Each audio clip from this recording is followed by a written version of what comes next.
নমস্কাৰ বন্ধু বান্ধৱীসকল, মই মোৰ অন্য এটা ভিডিঅ'লৈ আপোনালোক সকলোকে স্বাগতম জনাইছোঁ। আজি আমি বান্ধিম নাৰিকলৰ লাড়ু।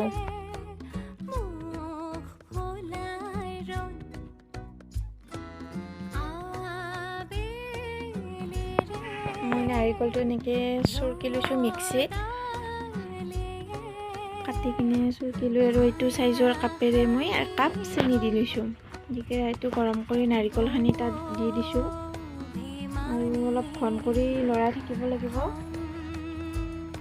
ভালকৈ ভাজি আছোঁ যাতে দৈ নাযায়, তলত লাগি নধৰে, আৰু গেছটো একদম ল' ফ্লেমত দি লৈছোঁ। নাৰিকলখিনি চাই লৈছোঁ, মোৰ নাৰিকলখিনি ভজা হৈ গ'ল।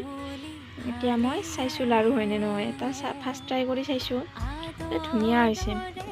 আৰু নাৰিকলৰ লাড়ু একদম ধুনীয়া বগাৰ কাৰণে কেইটোপালমান নেমু টেঙা ৰস দি দিব লাগে ভজাৰ পিছত, তাৰপিছত নাৰিকলৰ লাড়ুটো ধুনীয়া বগা হৈ যায়।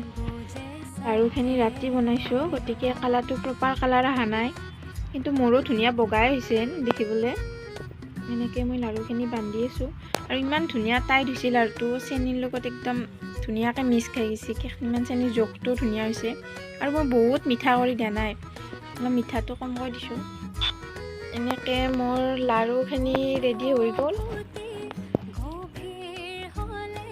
চাইজটো অলপ মিডিয়াম টাইপৰ কৰিছোঁ। মোৰ লাড়ু একদম লাষ্ট ষ্টেজ এটাই হ'ব আৰু অলপে কৰিছোঁ, মই এটা নাৰিকলৰে কৰিছোঁ লাড়ু।